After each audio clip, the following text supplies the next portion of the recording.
अस्सलाम वालेकुम नाज़रीन, प्रोग्राम ओपिनियन में अली काजी में भली कार आऊँ यासिर अहमद हमको स्टूडियो में ज्वाइन किया सीनियर तजियाकार Ali Qazi sahab. Welcome Ali sahab. Thank you Yasir. Ali sahab, Jahangir Tareen group जो आहे उहो अॼु प्राइम मिनिस्टर साहब से मुलाक़ात थी उन्हनि जी, जंहिंमें प्राइम मिनिस्टर साहब उन्हनि खे यकीनदानी कराई आहे त कंहिंसां बि ज़्यादती न थींदी। जुडिशल कमीशन जी उन्हनि डिमांड रखी हुई, जंहिंमें उन्हनि चयो त भई जुडिशल कमीशन असां नथा ठाहियूं। बाक़ी शहज़ाद अकबर जे साहब लाइ जहांगीर तरीन ग्रुप जेके राजा रहिया साहब प्रेस कॉन्फ्रेंस कई, ॿाहिरि अची मीडिया सां ॻाल्हायो, उन्हनि चयो त शहज़ाद अकबर जे लाइ असां चयो आहे त शहज़ाद अकबर खे हटायो वञे, जंहिं ते प्राइम मिनिस्टर साहब इतफ़ाक़ कयो आहे। पर ॿाहिरि जेको बाद में जेको फवाद चौधरी साहब जेका प्रेस कॉन्फ्रेंस कई, उन्हनि जो चवण त प्राइम मिनिस्टर साहब उन्हनि खे यकीनदानी कराई आहे त FIA जेको आहे उहो पंहिंजे कम खां पोइ न थींदो ऐं ट्रायल अगरि ॿिया माण्हू फेस करे सघनि था त असांजो पंहिंजो माण्हू बि फेस करे सघे थो। ॾिसो अंदरि ज़ाहिर MNAs ऐं MPAs खे थोरो अखि बि ॾेखारी हूंदी प्राइम मिनिस्टर साहब, ऐं थोरो यकीन दहानी बि कराई हूंदी, मथे ते हथु बि फेरियो हूंदो ऐं थोरी तसली हुननि जी थी हूंदी, छाकाणि त जेको GIT ठहियलु हुई शुगर हिन सॼी कमीशन जे हवाले सां जेका जांच करे रही हुई GIT, उनजो सरबराह कल्ह चेंज थी वियो। कहिड़े बि सबब जे करे चेंज थियो, पर हिकिड़ो ॾींहुं पहिरीं जॾहिं हिन ग्रुप खे मिलणो हो त उन सरबराह खे चेंज कयो वियो आहे। पहिरीं डायरेक्टर शायदि इहो हेड करे पियो GIT खे, हाणे एडिशनल डायरेक्टर आहिनि। हाणे ॻाल्हि इहा आहे त हिन में कुझु बि न थियो। अगरि हीअ त यकीन दहानियूं आहिनि न, कंहिंसां बि नाइंसाफ़ी न थींदी। हाणे ॾियो मूं कंहिंसां बि नाइंसाफ़ी न थींदी। हाणे नाइंसाफ़ी अगरि जंहिंसां थी रही हुजे थी, उहो ई दावो करे थो, पर चइबो आहे न बाबा सभिनी सां हिकु जहिड़ो रवैयो रखिबो। ॾिसो ही किसो रुकणो न आहे, हीअ मुलाक़ात भले थी वई ऐं हुजत तमामु थी वई, लेकिन आउं नथो सम्झां त को हिन मुलाक़ात खां पोइ जहांगीर तरीन ग्रुप या जेको PTI में ॾार आहे उहो को भरिजी वियो आहे। हीअ वक़्ती किसा आहिनि, वरी थोरा ॾींहं थींदा, वरी कुझु ॿियो थींदो। हीअ ॾार हाणे रहणो आहे। ऐं मूं तव्हांखे पहिरीं बि चयो त जहांगीर तरीन, ॾिसो न, अञा बि इमरान ख़ान साहब खे एतिरो त दिलि में ख़लिश आहे जो जहांगीर तरीन सां 1 to 1 मुलाक़ात नथा कनि। भला माण्हू त केस हले पियो, कहिड़ो मसइलो त कहिड़ो मसइलो आहे भई, हुनजी पार्टी जो आहे, संदसि सिस्टर जे ख़िलाफ़ु एॾो वॾो स्कैंडल हो, पोइ छा सिस्टर सां न मिलंदा हुआ। हुननि जे हू अलीम ख़ान जे ख़िलाफ़ु केस आहे, त पोइ छा थियो, हुन सां नथा मिलनि। हू अमीर कहिड़ो खुसरो बख़्तियार साहब ते। लेकिन ॻाल्हि इहा आहे त जहांगीर तरीन सां इमरान ख़ान साहब मिलण लाइ तयारु न आहे, त माना उहा ख़लिश का ॿी आहे, उहा दूर नथी थिए। त लामोहाल आहे। पोइ जहांगीर तरीन बि पंहिंजा कार्ड्स खेॾे रहियो हूंदो। इज़ अ कूल ऑपरेटर, थोरो थधो खेॾंदो आहे जहांगीर तरीन साहब, पर हू पंहिंजो ग्रुप ईअं ठाहींदो वेंदो। ऐं हीअ ज़ाहिर माण्हू गॾु के हिकिड़े नुक़्ते ते थींदा आहिनि, पोइ हर कंहिंखे तॾो परायो सूर पंहिंजा हूंदा आहिनि। त हर काफ़ी MNAs MPAs खे PTI वारनि खे पंहिंजा सूर आहिनि, उहो ओरींदा ऐं पोइ गॾु थींदा वेंदा। आउं नथो सम्झां त हिन मुलाक़ात सां PTI में जेको ॾार हो उहो ख़तमु थी वेंदो या भरिजी वेंदो। अली साहब, इहे मरीन नवाज़ साहब जेका बाद में जेको वीडियो कॉन्फ्रेंस कई, माना उन्हनि बि जेको ॻाल्हायो, उन्हनि जो बि चवणु इहो त हीअ जेको ॾार आहे या हीअ जेका शइ शुरू थी आहे जेका PTI जे अंदरि, इहा रुकंदी कोन आहे। इमरान ख़ान साहब उन्हनि खे यकीनदान कोन थो कराए, इहो पाण खे यकीनदानी कराए थो पियो पंहिंजी पार्टी बचाइण जे करे।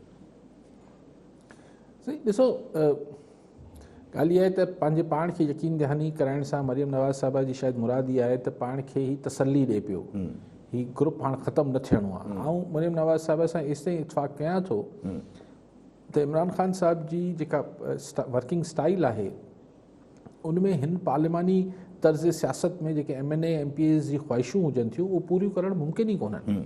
सो नाराज़गियूं सिर्फ़ु जहांगीर तरीन जे करे कोन्हनि।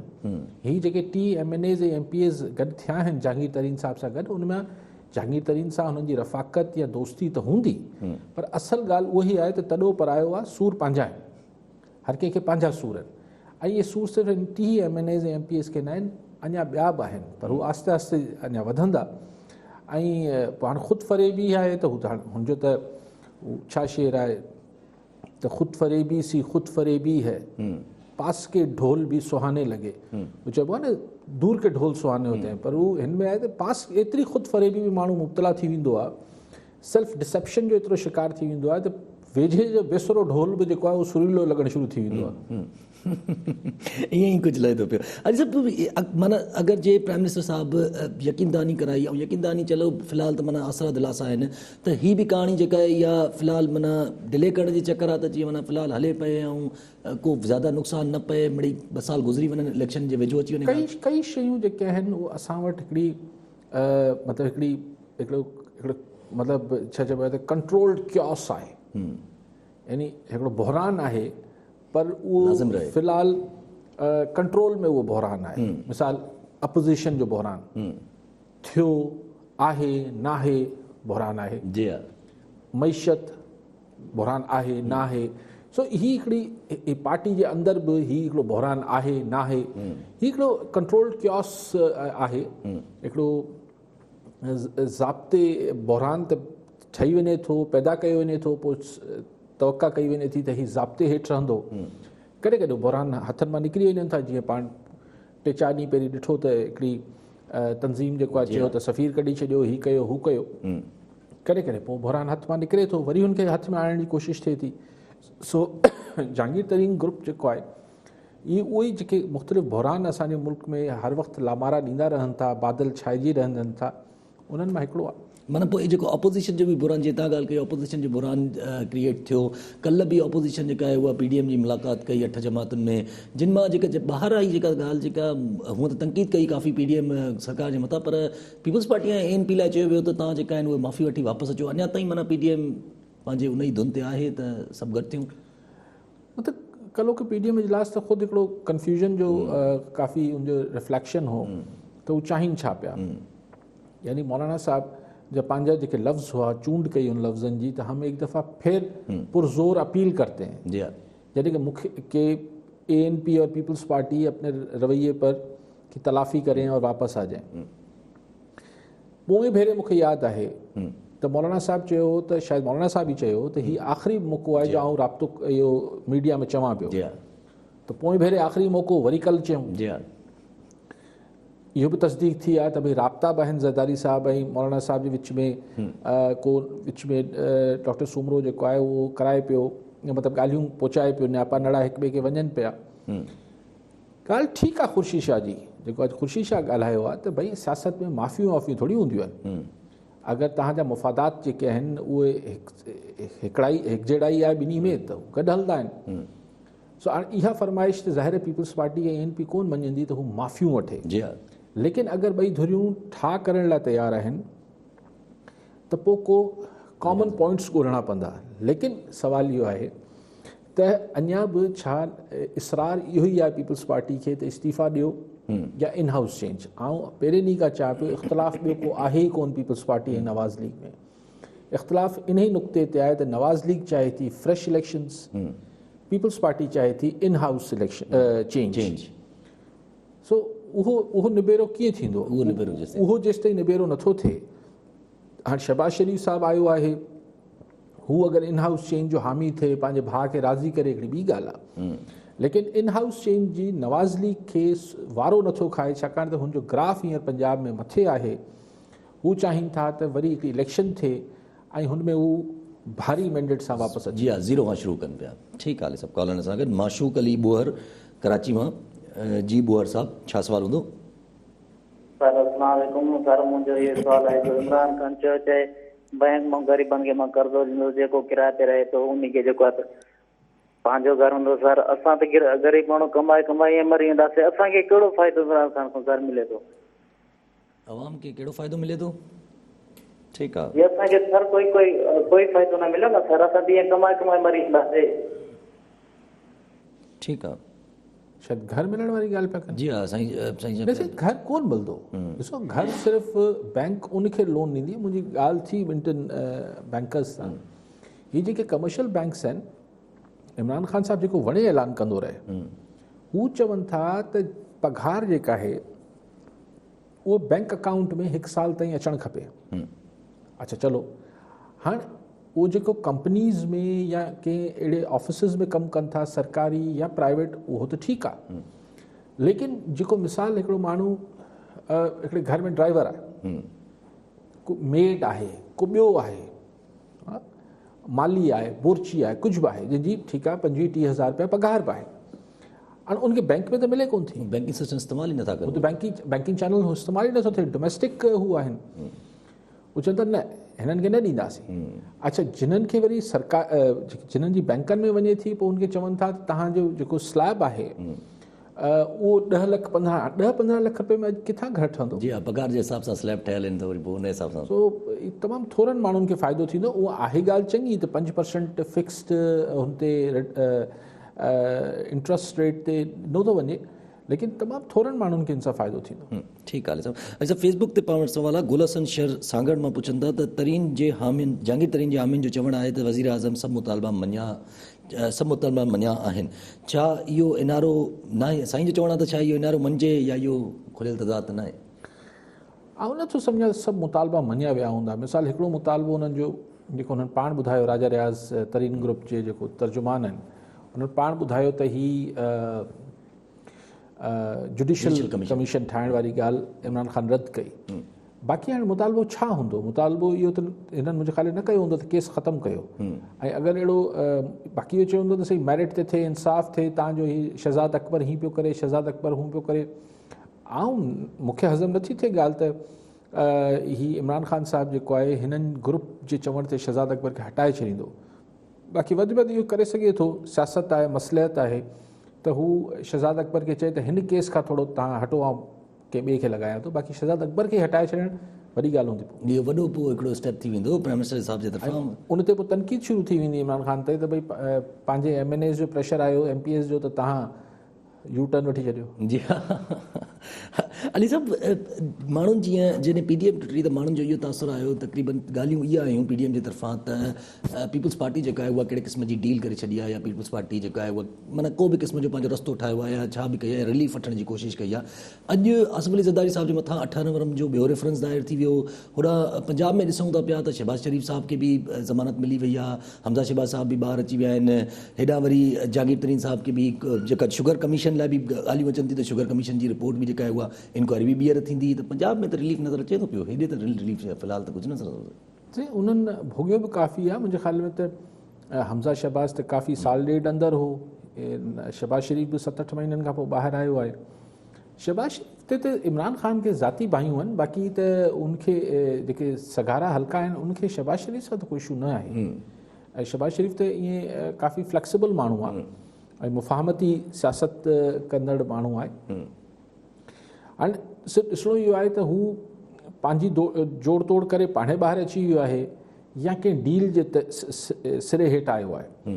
डील जे सिरे हेठि आयो हूंदो त उहो डील मूंखे हज़म नथी थिए त हू पंहिंजे भाउ सां दगा कंदो, त पोइ ॿी डील छा थी सघे? ॿी डील इहा थी सघे थी त हू नवाज़ शरीफ़ साहिब खे इहो कन्विंस करे, क़ाइल करे त पंजाब हुकूमत में चेंज आणिजे ऐं चौधरी बिरादरान खे हज़म कजे, उन्हनि खे पाण सां गॾु मिलाइजे, ऐं इहो हिकिड़ो रस्तो खुले इस्टेब्लिशमेंट ऐं नवाज़ लीग जे विच में, जेको बिल्कुलु फ़िलहाल ख़तमु कटियल आहे कनेक्शन, उनखे शहबाज़ शरीफ़ साहिब बि जोड़ण जी कोशिशि करे, पर हुनमें क्यू लीग खे बि ज़ामिन तौरु अंदरि विझिजे। इन टाइप जी कुझु डील्स थी सघनि थियूं।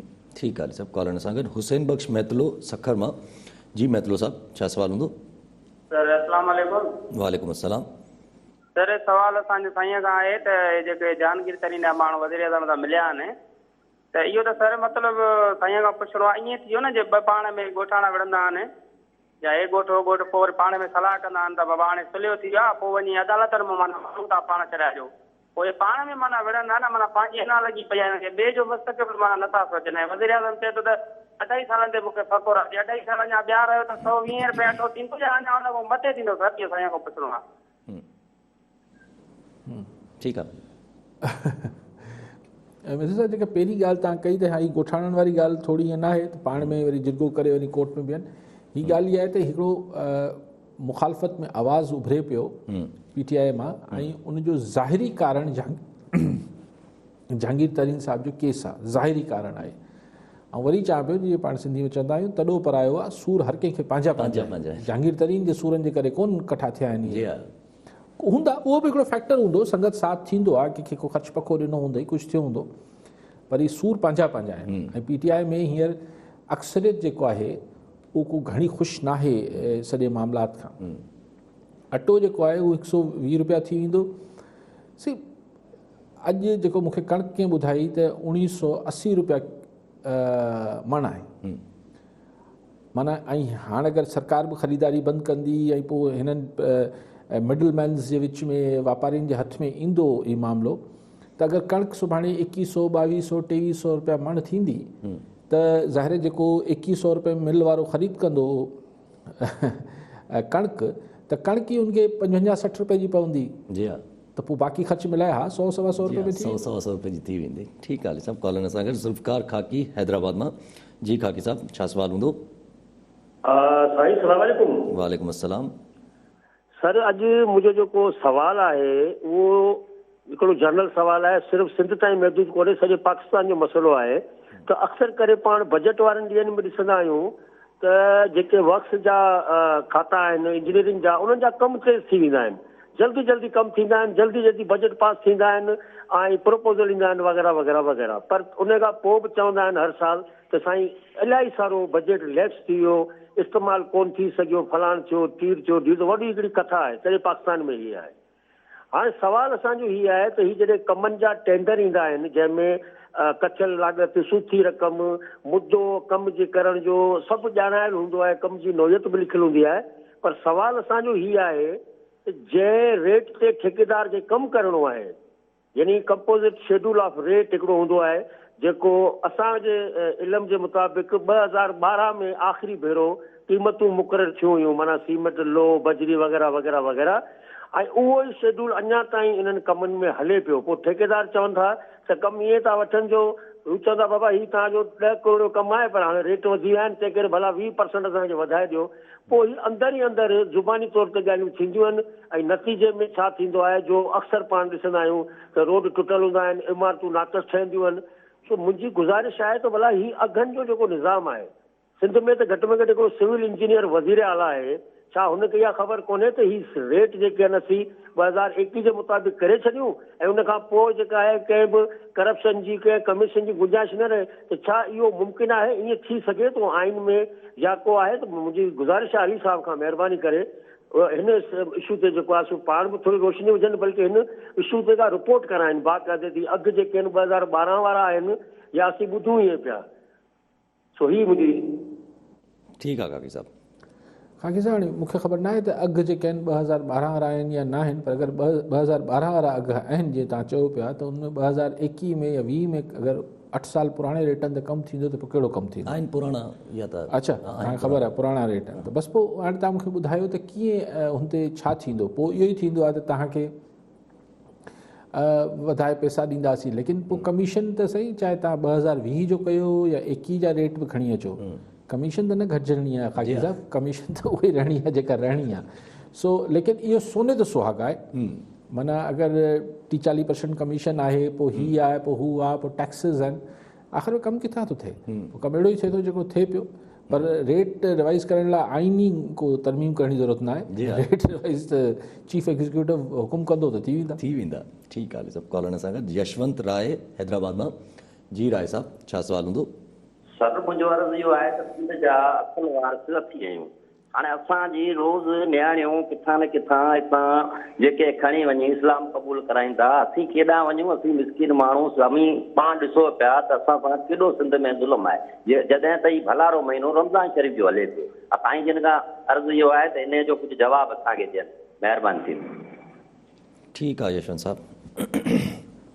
यशवंत साहब, आउं त छा जवाबु ॾेई सघां थो, पर आउं हिकिड़ी ॻाल्हि इहा चई सघां थो त ॾिसो, पसंदि जो पढ़णो इहो हिकिड़ी डिबेटेबल ॻाल्हि आहे।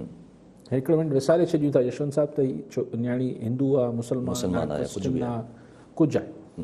हाणे पहिरियों सुवालु इहो आहे त हीअ छा पसंदि जो पढ़णो मुनासिबु ॻाल्हि आहे या न आहे? हिन खे फॉरन प्रेमी जोड़े जो लक़ब ॾियणु बदिरां हिकिड़ो पसंदि जो पाण चऊं त माण्हू ॿ माण्हू पसंदि कनि था। हाणे ॻाल्हि इहा आहे त अगरि हू आकिल बालिग़ आहिनि ऐं पर असां वटि 18-19 सालनि में बि छोकिरा छोकिरियुनि जी मेच्योरिटी ज़हनी में फिज़िकली त मेच्योर थी वञनि था, पर मेंटल मेच्योरिटी वाक़ई में हिकिड़ो डिबेटेबल ॻाल्हि आहे। पर हाणे इहो जेको मामिलो तव्हां चयो पिया त नियाणी वञे थी ऐं शादी पंहिंजी मर्ज़ी सां करे वठे थी ऐं पोइ हुन में रिलीजन चेंज थिए थो, हिते सिर्फ़ु फ़र्क़ु इहो आहे। बाक़ी मुस्लमान छोकिरियूं वञनि पियूं। जी हा, अगरि यशन साहब अख़बारूं ॾिसनि साल जूं त आउं सम्झां थो त अगरि 100 छोकिरे छोकिरियुनि ॿाहिरि वञी कोर्ट मैरिज कई आहे, कुझु कयो आहे, त हुन मां 80 मुस्लमान हूंदा, 15-20 जेके आहिनि ग़ैर मुस्लिम नियाणियूं हूंदियूं। हाणे उते हिननि जो इशू इहो आहे त हू ज़ाहिर हुनजो रिलीजन चेंज कराईंदा, ऐं या को बि जेको माण्हू थोरो बि मतिलबु थोरी बि अकुलु रखे थो या ज़बरदस्ती कंहिं शइ में बि ख़ुदि रिलीजन में जाइज़ न आहे। सो अगरि त हू नियाणियुनि जी ज़बरदस्ती थिए पई तो ग़लति आहे, तो ग़लति आहे। ऐं हींअर मुंहिंजो ख़्यालु आहे कुझु ॾींहं पहिरीं को हिंदू काउंसिल वारनि ऐं कुझु ॿियनि मौलाना साहिबान वेही को इहो तइ बि कयो त ज़बरदस्ती न कबी, छोकिरी खे विच में टाइम ॾियणु खपे त हू पंहिंजे माइटनि सां मिले, हुते मिले, त अगरि को हुनखे हिकिड़ो ऑप्शन मिलणु खपे त अगरि हू पंहिंजे फ़ैसिले खे रिविज़िट करे। ज़बरदस्ती त कंहिं सूरत जाइज़ न आहे, लेकिन अगरि को मर्ज़ी सां करे पियो त हाणे इहो वरी जीअं मूं चयो त पोइ छोकिरी मुस्लमान हुजे, हिंदू हुजे, असांजे समाज में बुरी ॻाल्हि सम्झी वञे थी। जी हा, असां वटि इहो हुजे त माइटनि जी मर्ज़ी सां कयो। हाणे हिते माइटनि खे बि सोचणु खपे त हू पंहिंजी नियाणियुनि जो, ख़ासि तरह छोकिरनि जो बि, पर छोकिरियुनि जो इहो थोरी हुनजी मर्ज़ी, थोरी सलाह का शइ त हुनखे वठनि न। हाणे ज़बरदस्ती कंदा त हुनखे के पोड़े सां परणाए रहिया हूंदा या बसि तूं फलाणो तुंहिंजो सौटु आहे, मासात आहे, तोखे जेको आहे भाउ जे बदे में ॾियणो आहे, तोखे ज़ुल्म त हुननि सां माइट बि कनि था न। छोकिरो त ॾिठो न, असां छोकिरो ॾिठो ईंदो आहे, बसि मर्ज़ी आहे त ग़लति आहे। एग्ज़ैक्टली। अच्छा न, ऐं पोइ हीउ बदो छा आहे? ॻाल्हि इहा आहे त छाकाणि त भाउ खे शादी कराइणी आहे, तंहिंजे करे तोखे जेको आहे बदे में ॾियूं था, माना हीअ त हिकिड़ी फिज़ूल शइ थी वई। जी हा, जेको बदे में हली वेंदी। सो ख़ुदि माइटनि खे बि सोचणु खपे। हाणे हिन में हिंदू मुस्लिम वारो क्वेश्चन न आहे, हीउ हिकिड़ो जनरल डिस्कशन आहे जिते पोइ को काफ़ी देरि ॻाल्हाए सघिजे थो त हिन में हिन जा जेके मुख़्तलिफ़ पासा आहिनि, लेकिन ज़बरदस्ती मज़हब चेंज कराइणु, चाहे शादी लाइ या शादी खां सवाइ, उहो ग़लति आहे। ठीकु आहे सभु। कॉलर सां गॾु अब्दुल रऊफ़ रायमू जामशोर मां। जी रायमू साहब, छा सुवालु हूंदो? मुंहिंजो काज़ साहिब खां इहो सुवालु आहे त कराची में जेको इलेक्शन परे थिए पई, इन में मुख़्तलिफ़ पार्टियूं हिसो वठी रहियूं आहिनि, जंहिंमें MQM आहे, PTI आहे, PPI, नून लीग आहे। त MQM जो चवणु आहे त असांखे जेके 14 सीटियूं खसियूं वयूं आहिनि ऐं उहे सीटूं असां वरी वापसि हुनखे हासिलु कंदासीं, ऐं जेका मुंहिंजी ॼाण मुताबिक़ इहे सीटियूं खसियूं वयूं आहिनि, इहे त PTI वारा खसे विया आहिनि। ऐं हिननि जी कावड़ जेका मूं हमेशह ॾिठो आहे त इहो पीपुल्स पार्टी ते हिननि जी कावड़ हूंदी आहे। आख़िर ईअं छो? हुननि ते कावड़ छो था कनि जेके सीटूं खसे विया आहिनि? त हुननि ते कावड़ कई अथव। ॻाल्हि इहा आहे राजू साहब त MQM वारनि खां खसण वारनि खसियूं आहिनि, को PTI वारनि खसियूं आहिनि छा?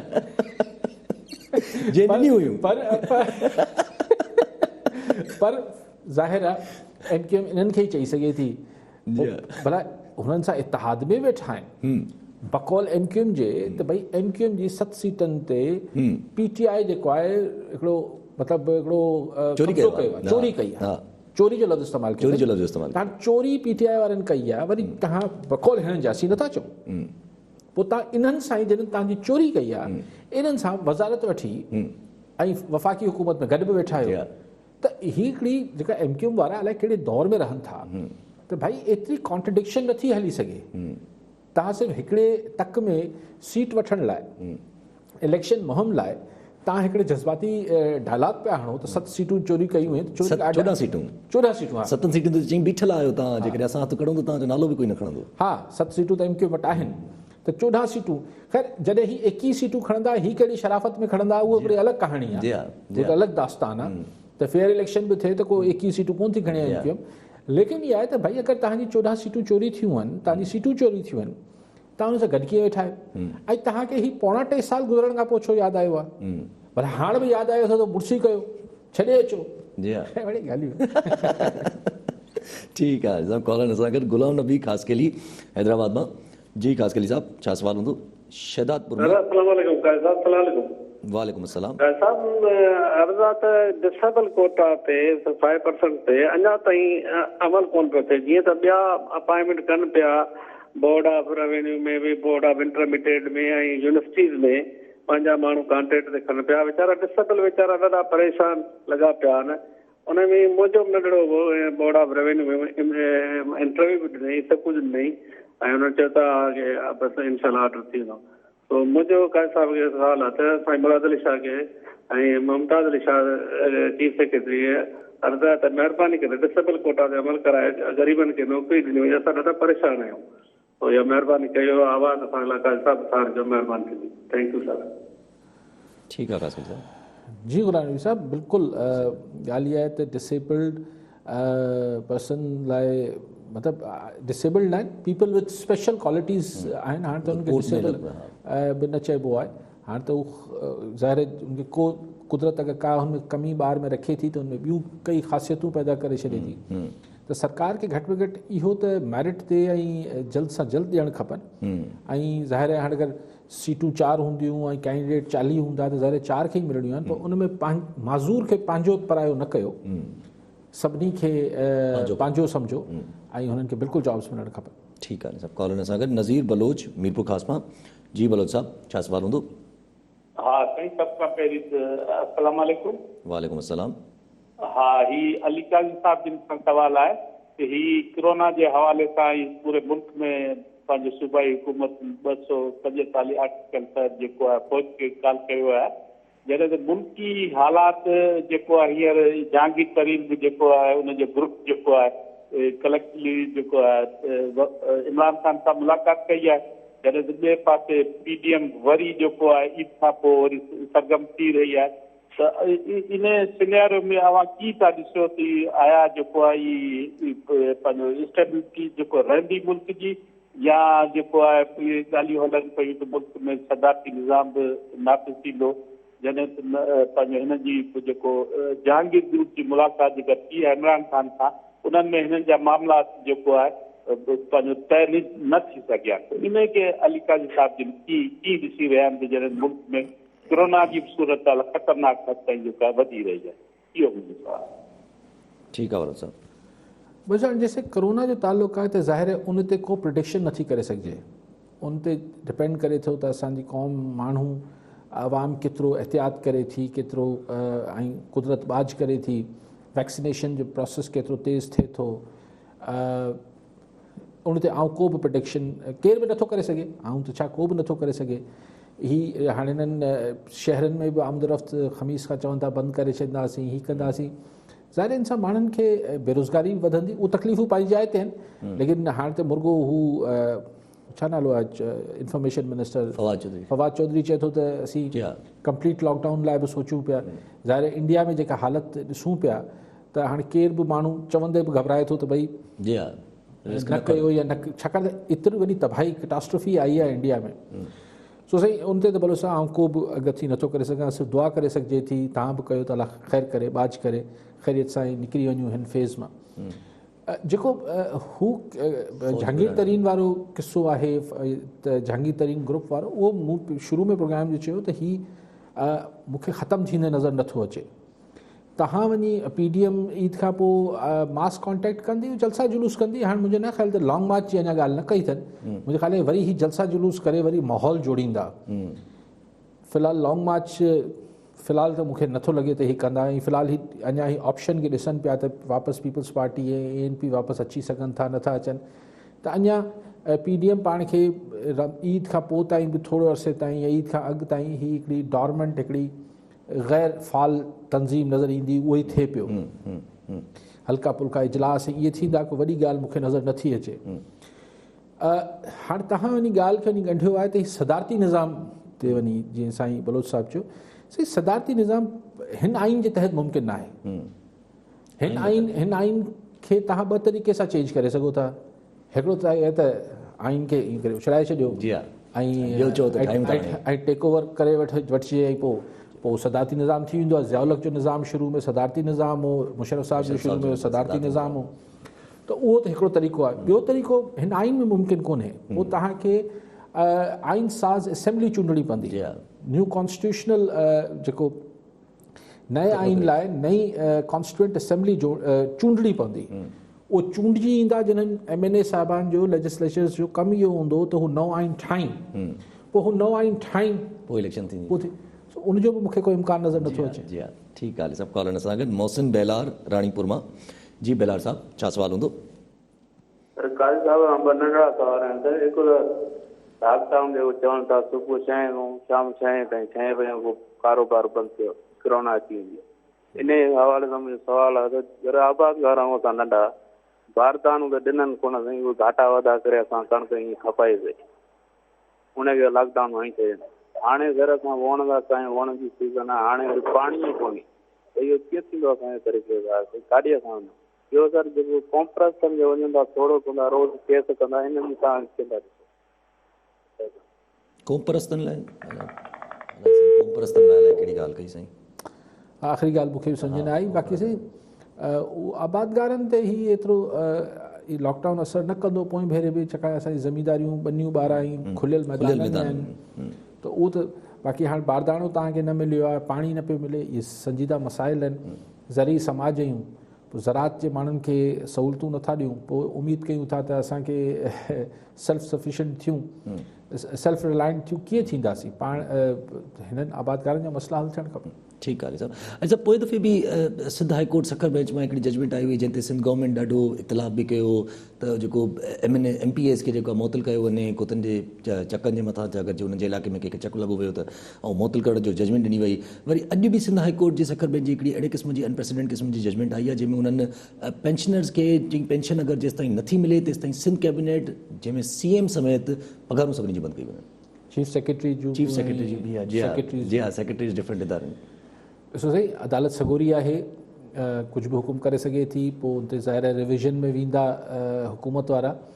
लेकिन मूं पोइ भेरे बि जॾहिं कुते चकनि ते जेको आहे ॿिनि MPA साहिबान खे मुअतल कयो वियो हो, त मूं ओॾी महिल बि गुज़ारिश बि कई त ज़ाहिर जेके फाज़िल जज हूंदा आहिनि उहे बि इंसान हुजनि था, ऐं जॾहिं एतिरी फ्रस्ट्रेशन ॾिसो न, यानी तव्हां अहिड़ी नौबत छो सरकार अचणु ॾे थी पेंशनर्स खे? भई पेंशनर खे तव्हांखे पेंशन ॾियणी आहे न, पोइ इनमें छा मसइलो आहे? कुता तव्हांखे कंट्रोल करणा आहिनि न, पोइ मसइलो छा आहे? त पोइ जॾहिं सरकार अकॉर्डिंगली रिस्पॉन्ड नथी करे, डिले टैक्टिसिस करे थी, त मुंहिंजे ख़्याल आहे त पोइ जुडिशरी जो बि हिकिड़ो टेम्परमेंट हुजे थो, पोइ हिकिड़ी शायदि पोइ कंहिं स्टेज ते अची कुझु फ़ैसिलो कनि था। पाण ज़ाहिर वी आर नो बडीज़ टू की असीं हुन ते वेही कॉमेंट कयूं जज साहिब जे फ़ैसिले ते, लेकिन ज़ाहिर गैर मामूली फ़ैसिला आहिनि। ऐं ज़ाहिर सुभाणे सिंध सरकार वरी हिन ते हिकिड़ो पंहिंजो हिते वेंदी, अपील में वेंदी, लेकिन आख़िर अहिड़ी नौबत छो था अचनि ॾियनि? पेंशनरनि खे पैसा त ॾियणा आहिनि। जी हाँ, पैसा ॾियणा आहिनि, हक़ आहे, पेंशन ॾियो, जान छॾियो, पेंशन त वीचारनि जो हक़ आहे वीचारनि। ठीकु आहे। सभु कॉलर सां गॾु डॉक्टर मुश्ताक अहमद नूनारी हैदराबाद मां। जी डॉक्टर साहब, छा सवाल हूंदो? सर काज़ी साहब खे हिकिड़ो हेलो। जी सवाल कयो। काज़ी साहब खां खे अर्ज़ु हो त असांजा जेके सिंधी अदीब, सिंधी सुजाॻ, कामरेड सॼो ॾींहुं रड़ियूं था कनि इहे त हिंदू छोकिरनि खे ज़बरदस्ती मुस्लमान करे उन्हनि सां शादी कई थी वञे, पर हक़ीक़त मां ॿुधायां थो त मुंहिंजो तालुक डिस्ट्रिक्ट बेकाबाद सां आहे, जिते तालके ठुल ऐं तालके कंधकोट मां 3 नौजवान मुस्लमान या हिंदू मुख़्तलिफ़ वक़फ़नि ते उन्हनि खे असां पढ़ियल लिखियल छोकिरियूं जेके आहिनि मुख़्तलिफ़ ज़ातियुनि जूं शादियूं कराईसीं, उन मां उनखे औलाद थी, उनखां पोइ हिकिड़ो उनखे डाइवर्ट करे भॼी वियो, ॿियो ईअं भॼी वियो, वञी वेठा इंडिया, हिकिड़ो अञा ताईं हिते आहे। चवण जो मक़सदु इहो आहे त इन्हनि ॻाल्हियुनि खे त को कंडेम ई नथो करे त असां मुस्लमान केतिरो उन्हनि सां बहितर रवैयो रखूं था, ऐं उनजी मौत में असांजी नियाणियुनि सां शादी करे उन सां औलाद पैदा करे मुनहरफ़ थी बग़ैर ॿुधाइण जे हिंदुस्तान हलिया विया। इन लाइ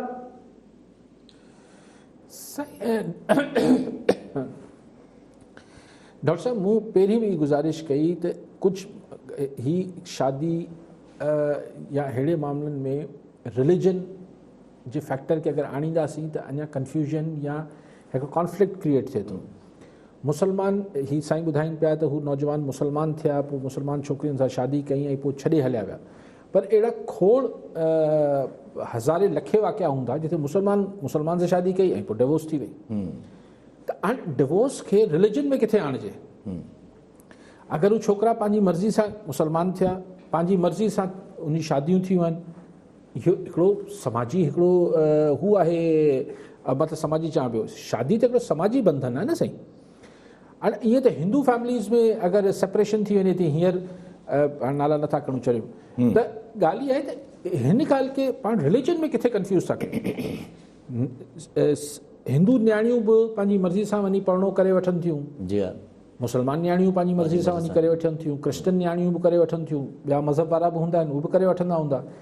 हाणे इन खे हा ज़बरदस्ती न मुस्लमान सां थियणु खपे, न हिंदू सां थियणु खपे, न क्रिश्चन सां थियणु खपे, कंहिं बि क़िस्म जी ज़बरदस्ती, चाहे हुनजे पढ़णे जी ज़बरदस्ती हुजे, हुनजी शादी जी ज़बरदस्ती बि न थियणु खपे, न छोकिरे सां ज़बरदस्ती थियणु खपे, न छोकिरी सां ज़बरदस्ती थियणु खपे। इहो मुंहिंजो पॉइंट ऑफ व्यू आहे। हिन में रिलीजन हिकिड़ो अलॻि ऑल टुगेदर अलॻि डिस्कशन आहे, उनखे हिन में न खणी अचे त बहितर आहे। ठीकु आहे, सभु कॉलर आहिनि असां गॾु। ख़ुदा बख़्श जरवार टंडो ॼाम मोहम्मद मां। जी जरवार साहब, छा सवाल हूंदो?